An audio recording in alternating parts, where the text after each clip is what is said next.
পুতনা ভগবানকে দেখার আগে ভগবান পুতনাকে দর্শন করেই সঙ্গে সঙ্গে বিবোধ্যতম বালকৌমারিকাগ্রহম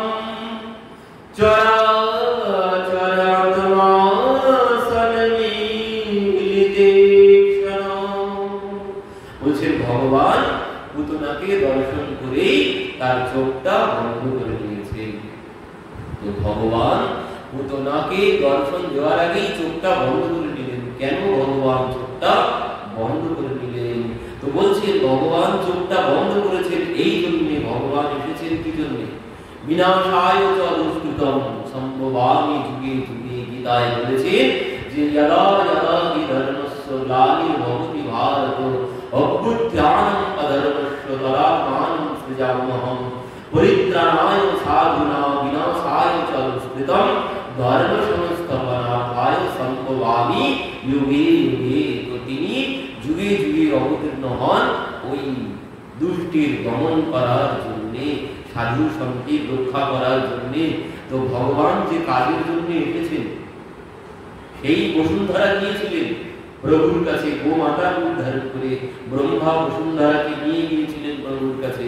তো সেখানেও প্রভু বলেছিলেন যে যাও মা, তোমার কোনো চিন্তা নেই, আমি খুব শীঘ্রই আসছি, আমি তোমার ভার লাঘব করব। তো সেই জন্য ভগবান এসেছেন দুষ্টদেরকে দমন করার জন্য। গোমাতা বললেন আমি পাপীদের ভার আর সইতে পারছি না, তুমি এই ভার থেকে আমাকে মুক্ত করো। তো সেই ভার থেকে মুক্ত করার জন্যই তো ভগবান এসেছেন। তো বলছে ভগবান তো এসেছেন, তো সেই কাজ কিন্তু এখন শুরু হয়নি। তো বলছেন আজই সেই কাজের শুভ প্রারম্ভ হবে। ভগবান যে দুষ্টির দমন করতে এসেছেন, তো বলছেন সেই কার্য আজই প্রথম শুরু হবে। তো বলছে এত বড় কাজে নামতে যাচ্ছি, তো কি করতে হয়? আগে ইষ্টকে স্মরণ করতে হয়। যেমন আমরা সেই রাম কথায় শ্রবণ করেছিলাম, সেই 10,000 রাজা তারা সেই ধনুর ভাঙতে যাচ্ছে, আর যাওয়ার সময় কি করছে? আগে যে যার মতো উঠে দাঁড়িয়ে নিজের ইষ্টকেই স্মরণ করছে, করে তারপর তারা ধনুর্বাণের দিকে এগিয়ে যাচ্ছে। তো ভগবানও ঠিক তার কাজ আজই প্রারম্ভ হবে। তো সেই জন্য ভগবানও চোখ বন্ধ করে মঙ্গলাচরণ করতে শুরু করেছেন যে আজই আমার শুভ প্রারম্ভ। তিনি তার ইষ্টকে স্মরণ করেছেন। কেউ বলছেন না না, ভগবান চোখ বন্ধ করেছেন এই জন্যে পুতনা তো এসেছে বিষ পান করাতে, সে স্তনে বিষ মাখিয়ে এসেছে। তো ভগবান তো বিষ পান করতে পারেন না। তিনি ভাবছেন আয় ভাই, আমি এখন ছোট্ট, কোথায় আমার মুখে সবাই মধু দেবে, অমৃত দেবে, তা না দিয়ে আমাকে এখন মাসি এসেছে বিষ পান করাতে। তো আমি তো বিষ পান করতে পারবো না। ভগবান চোখ বন্ধ করে মহাদেবকে স্মরণ করেছিলেন যে তুমি বিষ পান করতে পারো, তুমি চলে এসো। কেউ কেউ বলছেন না, ভগবান এই জন্য চোখ বন্ধ করেননি। তো বলছেন কি জন্য চোখ বন্ধ করেছেন? বলছেন ভগবান চোখ বন্ধ করেননি। কি হয়েছে ঘটনা? ঘটনাটি হচ্ছে এই, ভগবানের যে দুই নয়ন, সেই নয়ন কি একটা হচ্ছে চন্দ্রলোক আর একটি হচ্ছে সূর্যলোক। তো এই পুতনা যখন সম্মুখে এসেছে, পুতনাকে দর্শন করেই এই সূর্যলোক আর চন্দ্রলোক তারা তাদের ঘরের কপাট বন্ধ করেছে। তারা তাদের ঘরের কপাট বন্ধ করেছে কেন? বলছেন তারা চন্দ্রলোক আর সূর্যলোক, তারা দুইজন বলছে প্রভু আমরা তো তোমাকে খুব ভালো করেই চিনি, কারণ তোমার স্বভাব আমরা খুব ভালো করেই জানি। পুতনা যখন এসেছে তোমাকে বিষ পান করাতে, তো এসেছে বিষ পান করাতে, কিন্তু একে তো তুমি, কারণ তোমার কাছে এসেছে, আর তোমার স্বভাব আমরা খুব ভালোভাবেই জানি, তুমি তো একে কোনো একটা ভালো জায়গা দিয়ে নেই দেবে। তো এই জন্য প্রভু তুমি তো, তোমার গুণ আমরা জানি, তুমি যতই পাপিনী হোক না কেন, যতই পাপিনী হোক, কিন্তু তোমার যে গুণ, তুমি কারো দোষ বিচার করো না। জনয় গুণ প্রভু মানো না কাহু, দীন বন্ধু অতি মৃদুল সুবাহু। বলছে প্রভুর স্বভাব কেমন? জন অবগুণ প্রভু মানো না কাহু, মানে কি তিনি কারো দোষ দেখেন না, কারো দোষ তিনি দেখেন না। বলছেন যদি কেউ একবার আমার শরণাগত হয়ে যায়, তো সে যত বড় পাপী হোক, সে যত বড় পাপী হয় হোক, যদি একবার প্রভুর কাছে এসে শরণাগত হয়ে যান, প্রভু তার কোনো দোষ দর্শন করেন না, তার এমন স্বভাব।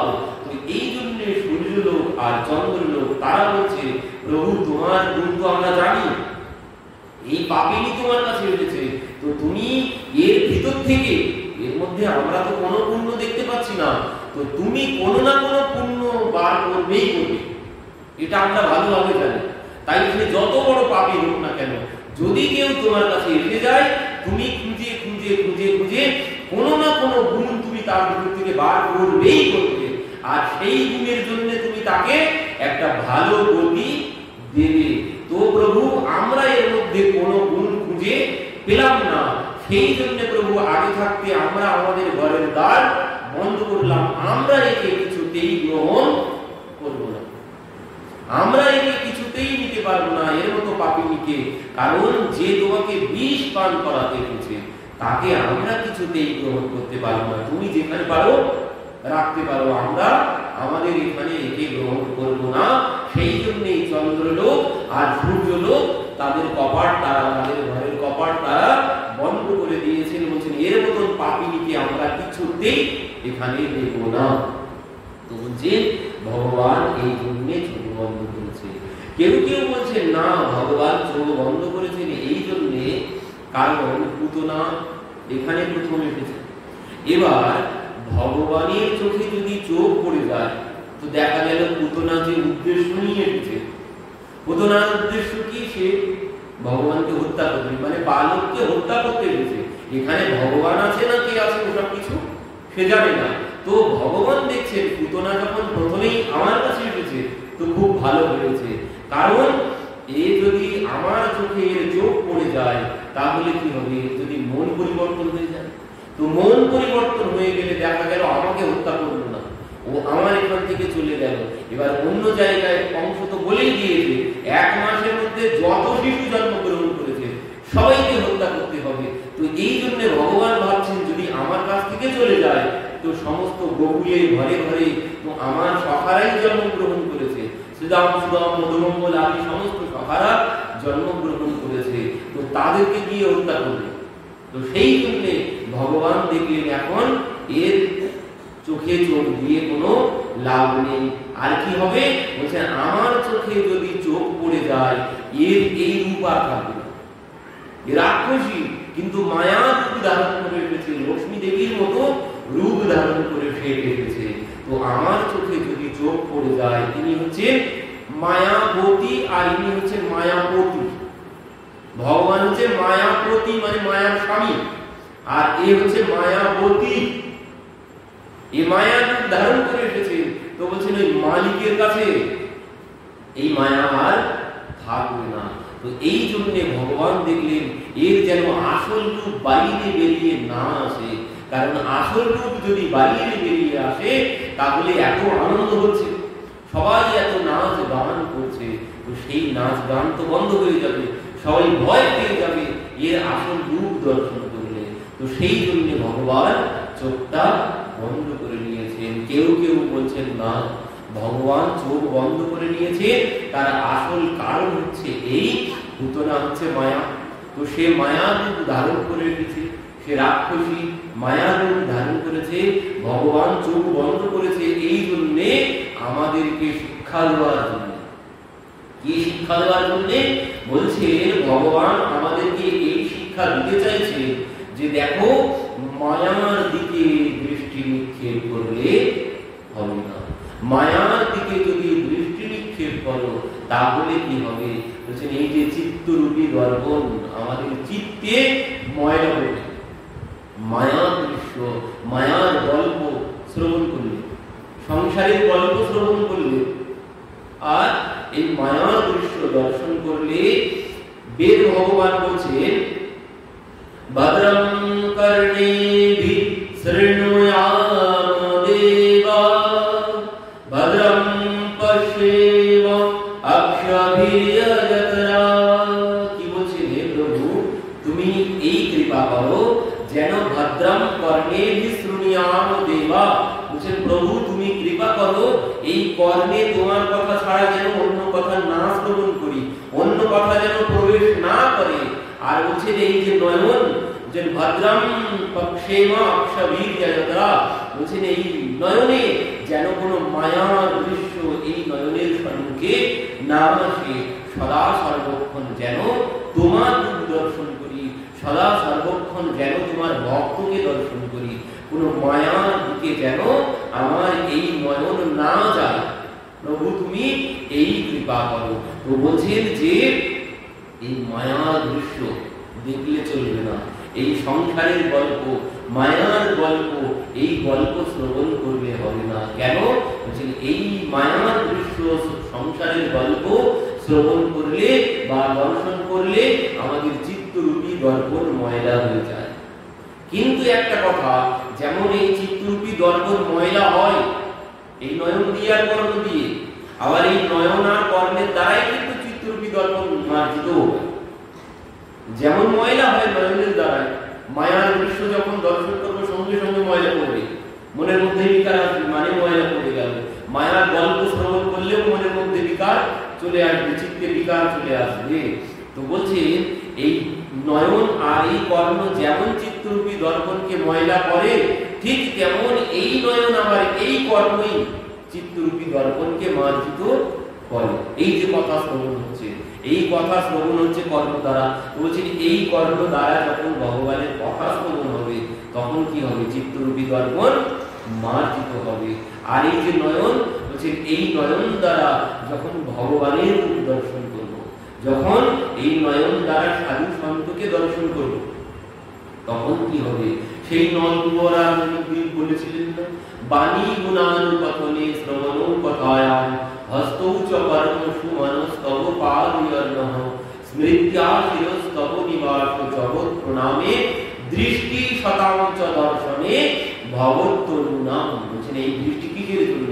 প্রভু তোমাকে দর্শন করার জন্য, আর ভগবত্তনুনাম মানে তোমার ভক্তকে দর্শন করার জন্য। এই দৃষ্টি, এই তোমাকে আর তোমার ভক্তকে দর্শন করলে কি হবে? দর্শনে যায় মনের ময়লা, আর দর্শনে ওঠে প্রেম তরঙ্গ।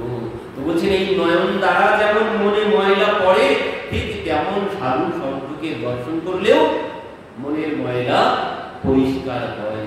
তো এই জন্য এই নয়ন দিয়ে কোনদিন এই মায়া দর্শন করলে হবে না, সদা সর্বক্ষণ ভগবানকে দর্শন করতে হবে। আমার নয়ন দিয়ে সাধু সন্তকে দর্শন করতে হবে। কেন? বলছেন ভগবত্তনুনাম। সাধু সন্ত যারা প্রকৃত সাধু সন্ত, তাদের মধ্যে আর ভগবানের মধ্যে কোনো ভেদ নেই। প্রকৃত সাধু সন্তের মধ্যে আর ভগবানের মধ্যে কোনো ভেদ নেই। বলছেন ভগবানের থেকে এনার ক্ষমতা আরো বেশি। এনাকে দর্শন করার সাথে সাথে তোমার ভিতরের যত ময়লা আছে সব পরিষ্কার হয়ে যায়, এমন ক্ষমতা সাধু সন্তের মধ্যে। আর এই কথার মধ্যে বলছেন ওই পূজা পার্বণ ব্রত আদি করে যে ফল লাভ হবে তার থেকেও বেশি ফল লাভ হবে সাধু দর্শন করে। কারণ পূজা পার্বণের যে ফল, তীর্থে গমনের যে ফল, সে ফল কি বলছেন পাওয়া যাবে, কিন্তু কবে পাওয়া যাবে তার কোনো ঠিক ঠিকানা নেই। পাওয়া যাবে, তীর্থে গেলেও তার একটা ফল আছে, পূজা পার্বণ হতে তারও একটা ফল আছে, কিন্তু সেই ফল কিন্তু হাতে হাতে পাওয়া যাবে না। সে ফল হাতে হাতে পাওয়া যাবে না, সে ফল পাওয়া যাবে, পরে পাওয়া যাবে। কিন্তু বলছেন এই সাধু দর্শনের যে ফল, সাধু দর্শন করলেই দর্শনে যায় মনের ময়লা, দর্শনে ওঠে প্রেম তরঙ্গ। বলছেন এই ময়লাকে সঙ্গে সঙ্গে চলে যাবে সাধু দর্শনের সাথে সাথে। এই ব্রত পূজা পার্বণ তীর্থ যাত্রা তীর্থ গমন, বলছেন এর ফল কবে পাওয়া যাবে তার ঠিক নেই, কিন্তু সাধু সন্তকে দর্শন করলে তার ফল একদম হাতে নাতে সঙ্গে সঙ্গে পাওয়া যাবে। এই জন্য ভগবানের থেকেও তার ভক্তই বড়। তো এই জন্য বলছেন এই নয়ন, এই নয়নে যদি ভগবানকে দর্শন না করলাম, সাধু সন্তকে যদি না দর্শন করলাম, তাহলে এই নয়নের কোন সার্থকতা হলো না। বলছেন মোর মুকুট কি লটক কো जो देखे सो आँख, जो ना देखे इस लटक को आंख नहीं वो पांख, যে মোর মুকুট কি লটক को जो देखे सो आंख, বলেছেন ভগবানের মাথায় যে ময়ূরের মুকুট আছে, যে নয়ন দর্শন করেছে সেটাই হচ্ছে নয়ন। আর যে নয়ন এই রূপ দর্শন করেনি, ভগবানের রূপ দর্শন করেনি, বলছেন সে নয়ন নয়ন নয়, সে হচ্ছে ওই ময়ূরের পাখনায় যে নয়ন থাকে ওই নয়ন। তো এই নয়নের সার্থকতা তখনই হবে যখন ভগবানকে দর্শন করব, সাধু সন্তকে দর্শন করব। তো ভগবান এই জন্য আমাদেরকে শিক্ষা দিতে চাইলে যে দেখো মায়া যতই সুন্দরী হোক না কেন, মায়ার দিকে দৃষ্টি নিক্ষেপ করলে চলবে না। ঠিক রাম অবতারে ওই একই প্রমাণ আমরা পাই। রাম অবতারে যখন সেই শূর্পণখা এসেছিল, রুচির রূপ ধরি প্রভু পাশ আইছেন, রুচির রূপ ধারণ করে সেও বিশ্ব সুন্দরী সেজেই এসেছিল প্রভুর কাছে। তো এসে কি বলছেন, বলছেন তুম সম পুরুষ নাম সম নারী এহ সংযোগ বিধি রচা বিচারী, বলছেন আমার মতো নারী এই জগতে নেই, আর তোমার মতো পুরুষ আমি এখনো খুঁজে পাইনি। তবে কি বলছেন, তুমি সম্পূর্ণ সুন্দর না, বলছেন তুমি সম্পূর্ণ সুন্দর না, বলছেন তোমাকে দিয়ে মন মানা কছু নিহারি, বলছেন আমার মন কিছুটা তোমাকে পছন্দ করেছে, সম্পূর্ণ পছন্দ করেনি। সম্পূর্ণ পছন্দ তোমাকে আমার হয়নি, তবে চলবে, কাজ চলবে। কেন বলছেন সম্পূর্ণ পছন্দ হয়নি কেন, বলছেন তুমি দেখতে সুন্দর কিন্তু গায়ের রং কালো, এই জন্য সম্পূর্ণ ভালো না। কিন্তু আমি বিশ্ব সুন্দর, আমি আমার যোগ্য বিবাহের যোগ্য আমি কাউকে এখনো খুঁজে পাইনি। তো তোমাকে হলে কিছুটা চলে, সম্পূর্ণ চলে বলেনি, বলছে কিছুটা চলে। তো এই কথা যখন প্রভুর সম্মুখে বলেছে, প্রভু তখন কি করলেন, ওর দিকে তাকালেন। যে প্রভুর বয়স তখন কত, 15-16 বছর বয়স।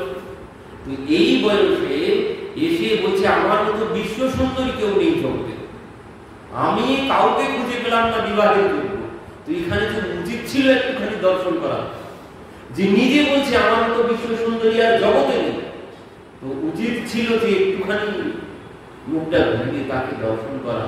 কিন্তু প্রভু তাকে দর্শন করলেন না। কি করলেন, বলছেন সীতায় চিতায় কহি প্রভু বাতা, আহি কুমার মোরে রঘুরাতা, বলছেন সীতই চিতায় কহি প্রভু বাতা, সীতা দেবীর দিকে তাকিয়ে ওকে বলে দিলেন যে আমি কুমার মোরে লঘু ভ্রাতা, বলছে আমার ভাই এখনো কুমার আছে, আমাকে দেখে তো তোমার কিছুটা ভালো লেগেছে, সম্পূর্ণ ভালো লাগলো, যে মন মানা কছু তুমি নিহার, যে কিছুটা মন পরিবর্তন হয়েছে তোমাকে দিয়ে চলবে, তবে সম্পূর্ণ না। এই জন্য ভগবান বলছেন যে তুমি এক কাজ করো, আমার ভাইয়ের কাছে যাও, আমার ভাই কুমার আছে আর আমি তো কালো, আমার ভাই পরিষ্কার, আমার ভাইকে দেখলে তোমার পছন্দ হবে, তো তুমি আমার ভাইয়ের কাছে যাও। তো কিভাবে বললেন, বলে সীতা দেবীর দিকে তাকিয়ে তার দিকে একবারও মুখটা ঘুরে তিনি দর্শন করেননি। যে এত কথা বলেছে তবুও তার দিকে তিনি দর্শন করেননি। কেন বলছেন, এও মায়া, এ পুতনা যেমন মায়া, এও ঠিক তেমনই মায়া, এও রাক্ষসী, কিন্তু সে সুন্দরী সেজে এসেছে। তো বলছেন এমন মায়ার দিকে কোনোদিন দৃষ্টি নিক্ষেপ করতে নেই। এই জন্য প্রভু তার দিকে দৃষ্টি নিক্ষেপ করলেন না। তো এই হচ্ছে, আরো অনেক অনেক কারণ আছে। বলছেন না, ভগবান চোখ বন্ধ করেছেন এই জন্যে যে সূর্যলোক চন্দ্রলোক তারা তো বলেই দিল যে আমরা একে নিতে পারবো না। তো ভগবান এখন ভাবতে শুরু করেছে যে চোখ বন্ধ করে যে এর মধ্যে কোন গুণ আছে, কোন গুণের জন্য আমি একে এখন ভালো গতি দেব, সেটাও তিনি খুঁজতে শুরু করেছেন। আর কি বলছেন, একে রাখবো কোথায়, এর মধ্যে তো কোনো গুণ নেই, কিন্তু ভগবান খুঁজতে শুরু করেছেন যে এর মধ্যে কোন গুণ আছে। তিনি গুণ খুঁজছেন চোখ বন্ধ করে, এর কোন গুণের জন্য আমি একটু ভালো গতি দেওয়া যায়। তো সেই জন্য তিনি ওই খাতার পৃষ্ঠা উঠে উঠতে দেখেই যাচ্ছেন এর গুণ কোথায় আছে, ভালো কিছু আছে কিনা, সেটাই তিনি চোখ বন্ধ করে খুঁজতে শুরু করেছেন। কোথাও কোনো পুণ্য আছে কিনা, কিন্তু এর মধ্যে তো কোনো পুণ্য নেই। এর পরিচয় পরবর্তীতে দিয়েছে। তো এখানে এবার কি হয়েছে, পুতনা লালাকে এবার ঘরের মধ্যে গিয়ে চারিদিকে দেখলেন কেউ কোথাও নেই, কেউ দেখতে পাচ্ছে না। তো পুতনা কি করেছেন, লালাকে কোলে নিয়ে পেছনের দরজা দিয়ে বাইরে বেরিয়ে গেছে। এবার বাইরে গিয়ে কি করেছেন, পুতনা তার সেই স্তনে বিষ মাখানো ছিল, সেই স্তন নিয়ে লালার মুখে দিয়েছেন। আর যেই দিয়েছেন বলছেন গাঢ় পরাভ্যাম ভগবান প্রবিভ্যত, বলছেন ভগবান এবার সেই স্তন পান করতে শুরু করেছেন। কিন্তু সেখান থেকে তিনি কি পান করলেন, বলছেন বিষ তিনি পান করেননি, তিনি পান করেছেন কি পুতনার যত পাপ ছিল, যত পাপ ছিল সমস্ত পাপ তিনি পান করে নিলেন। আর বলছেন পুতনার পুণ্য যা ছিল সেটাও পান করে নিলেন। বলছেন পুণ্য কোথায়, এর মধ্যে তো কোনো পুণ্য নেই। তো ভগবান পুণ্য খুঁজে খুঁজে বার করেছেন, ওনার স্বভাব ওটাই, খুঁজে খুঁজে পুণ্য বার করাটাই ওনার স্বভাব। তাই সে যত বড় পাপী হোক, তো ভগবান কোন পুণ্য বার করেছে না মধ্যে, বলছেন পুণ্য এটাই ভগবান বার করেছে। পুতনা তো আমাদের থেকেও অনেক ভালো। কেন ভালো, বলছেন আমাদের তো ভগবানের কাছে আসতে ভালো লাগে না, সংসার ছেড়ে আমরা ভগবানের কাছে আসতে পারি না, সংসার ছেড়ে আসা যায় না। অনেক বড় বাঁধন পেছন দিকে, এ সর্বক্ষণ পেছন দিকে মায়ার বাঁধন টানছে। বলছেন সহজে ভগবানের কাছে আসা যায় না। তো বলছেন পুতনা তো আমার কাছে এসেছে, অন্য কোথাও তো যায়নি, আমার কাছে এসেছে। বলছি এটাই পুতনার পুণ্য। পুতনা ভগবানের কাছে এসেছে, আমরা ভগবানের কাছে যেতে পারি না। সবাই যদি আসতে পারতো এখানে জায়গা দেওয়া যেত না। এখানে কম মানুষ আছে না, সবাই আসতে পারবে না, সবাই আসতে পারে না, কারণ পেছনে বাধা আছে দড়ি, সবাই আসতে পারে না। তো ভগবান বলছেন সেই দড়ি ছিঁড়ে তো সে আমার কাছে এসেছে। তো এটাই হচ্ছে তার গুণ। তো এই গুণের জন্য ভগবান ভাবতে শুরু করেছেন যে একে আমি আমার মাতৃগতি দিয়ে দেব। তো ভগবান এখানে কি করলেন, এই পাপ, তার সমস্ত পাপকে পান করলেন, সমস্ত পুণ্যকে পান করে নিলেন, নিয়ে তার এবার প্রাণটাকে পান করতে শুরু করেছেন। পুতনা বলছেন সামুঞ্চ মঞ্চালন নিবিপ্রভাসিনী, বলছেন ওরে ছেড়ে দে প্রাণটা বেরিয়ে গেল। ভগবান বলছেন মাসি আমি তো সহজে ছাড়ি না, আমি যাকে একবার ধরি আমি আর তাকে ছাড়ি না।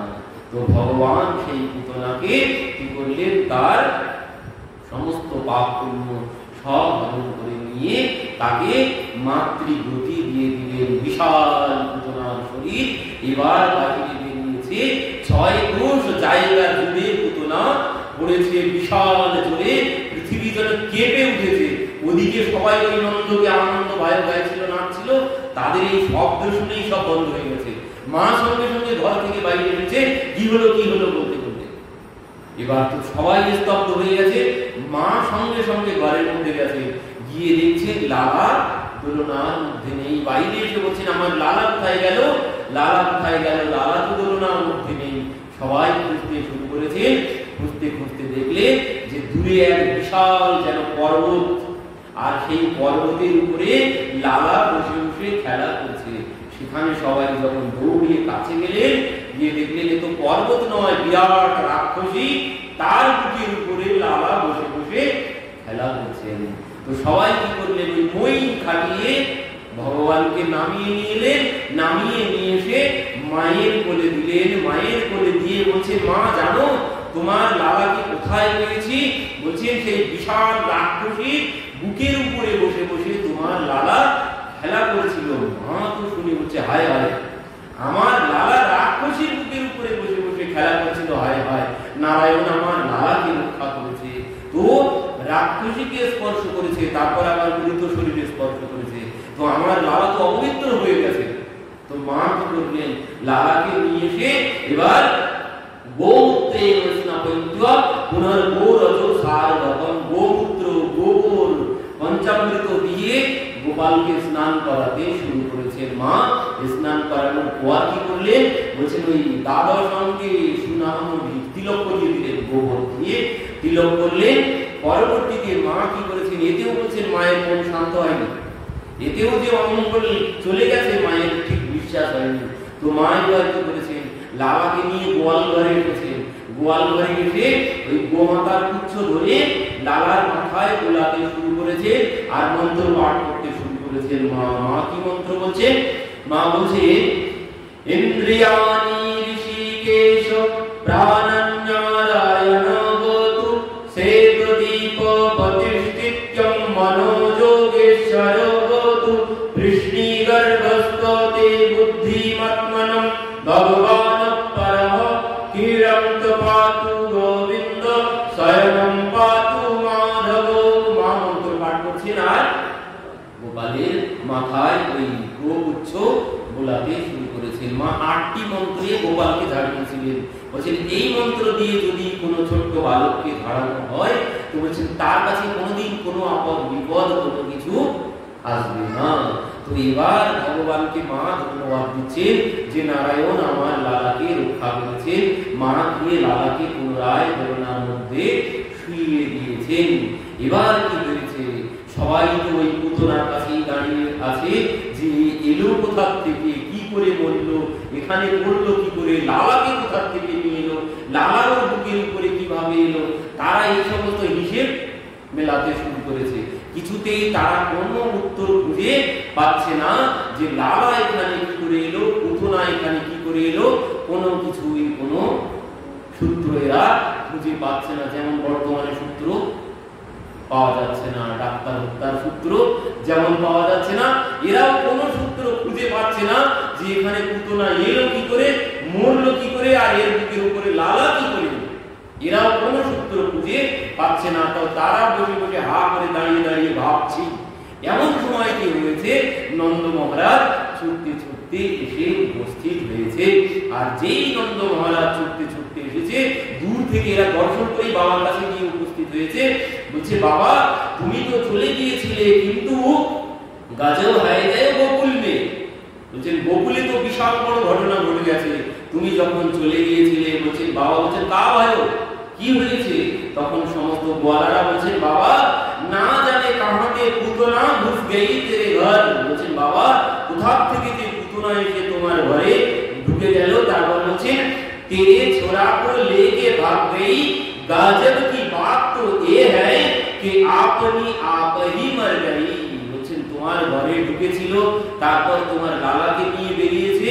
তারপরে সবথেকে চমৎকার বিষয় এটাই যে সে নিজে নিজেই যে কি করে মরে গেল কেউ কিছু জানে না। তো বলছেন, বাবা কাউনে কাছু নাই কি, বলছেন কেউ কোনো কিছু করেনি, কিন্তু বাবা এই দেখো সেই পুতনা মরেই পড়ে আছে।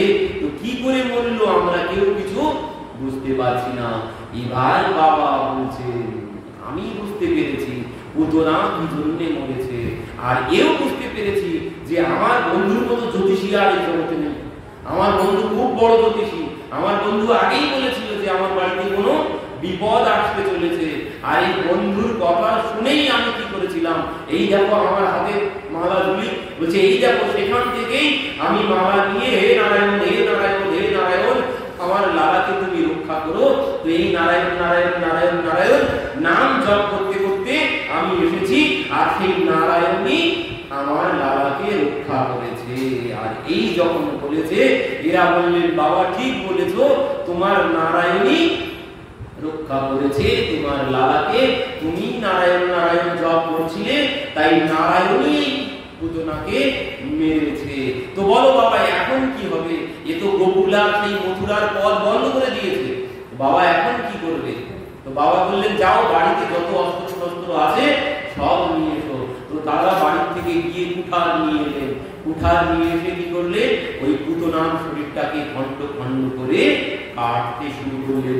কেটে কেটে অনেকগুলো চিতা সাজানো হলো। বলছেন, এই পুতনার শরীরে যে গাছ পড়েছে ওই গাছ দিয়ে চিতা সাজানো হলো, সমস্ত বৃক্ষ কেটে কেটে। এবার সেই পুতনার শরীরে অগ্নি সংযোগ করা হলো। পুতনার শরীরে যখন অগ্নি সংযোগ করা হলো, দেহীয় মানস্য দেহস্য ধূমস্য বড় সৌরভ। বললে, দেহীয় মানস্য দেহস্য ধূমস্য বড় সৌরভ। পুতনার শরীরে যখন অগ্নি সংযোগ করা হলো, পুতনার শরীর থেকে সুগন্ধে সমস্ত বকুল ভরে গেল। পরীক্ষিত মহারাজ শ্রবণ করেই বলছেন, তা কি করে সম্ভব? রাক্ষসী, তার শরীরে অগ্নি সংযোগ করা হলো, তো তার শরীর থেকে সুগন্ধ কি করে বার হবে?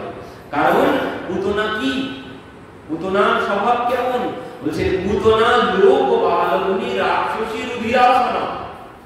এ শিশুদেরকে হত্যা করে, শিশুদেরকে হত্যা করে তাদের রক্ত পান করে। লোক বালগুনি যে রাক্ষসী রুধিরাসনা, মানে রুধির মানে রক্ত পান করে সে। আর কি বলে জীবম ছায়াতি হারায়ে স্তনম দত্ত্যা প্রসাদগতিম, বলছে তার স্বভাবটাও হিংসুটে, হিংসুটে স্বভাবের। শিশুদেরকে হত্যা করে, তাদের রক্ত পান করে। এর মধ্যে ভালো কি আছে? কোনো কিছু ভালো নেই। তো তাকে তার শরীর থেকে কি করে সুগন্ধ বার হয়?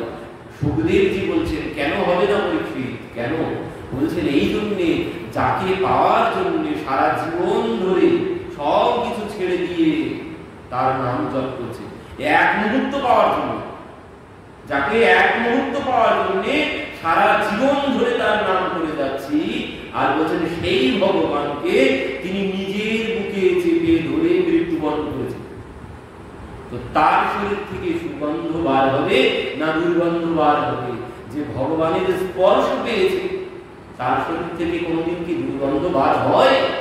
সুখদেবজি পরীক্ষিত মহারাজ বুঝতে পারলেন। তো এই যে পুতনা, একে ভগবান কি বলছেন? বলছেন লেভে গতিম দাত্রীচিতম কিমান্নয়ম, বলছেন সেই লেভে গতিম দাত্রীচিতম, বলছেন একে মায়ের গতি দিলেন। কারণ এ তো এসেছিল ওই দুগ্ধ পান করাতে, মায়ের মতো স্তনামৃত পান করাতে এসেছিল। তো সেই জন্য বলছেন কিংবা দয়ালুম শরণম ব্রজেম, যে বলছেন সুখদেবজি বলছেন এই কথা, বলছেন কিংবা দয়ালুম শরণম ব্রজেম, বলছেন যে যাকে হত্যা করতে এসেছে, আমাকে যদি কেউ হত্যা করতে আসে তো আমি কি করব? মায়ের শোধ আগে মা যদি ধরতে পারে। তারপরে বলছেন ভগবান তাকে দিয়েছেন মাতৃগতি, কোনো প্রতিশোধ না, আর তাকে মাতৃগতি দিয়ে দিলেন। তাই জন্য সুখদেবজি বলছেন এমন ভগবানের যদি স্বর্ণাপন্ন কেউ না হয় তার মতো অধমার জগতে নেই। সেই হচ্ছে বড় অধম। বলছেন যে ভগবান তাকে মারতে এলো সেই পুতনাকে তিনি মাতৃগতি দিয়ে দিলেন। আর সেই ভগবানের যদি শরণাগত আমরা না হই তো বলছেন আমাদের মতো অধমার এই জগতে নেই। সুখদেবজি সবার শেষে বলছেন এতদ পুতনামক্ষম কৃষ্ণস্বর ভগবদ্ভূতম শৃণুয়াৎ শ্রদ্ধয়া মরতো গোবিন্দে লভতে রতিম। কি বললেন? এতদ পুতনামক্ষম কৃষ্ণস্বর ভগবদ্ভূতম শৃণুয়াৎ শ্রদ্ধয়া মরতো গোবিন্দে লভতে রতিম। বলছেন এই পুতনা মোক্ষের কথা শ্রবণ করলে, কীর্তন করলে কি হবে? বলছেন গোবিন্দে লভতে রতিম, রতি লাভ হবে, মানে প্রেম লাভ হবে, শ্রদ্ধা, রতি ভক্তির প্রবিষ্টি। বলছেন কেউ যদি শ্রদ্ধা সহকারে এই লীলা কথা শ্রবণ কীর্তন করে তো সে রতি মানে ভগবানের প্রতি প্রেম জাগবে তার।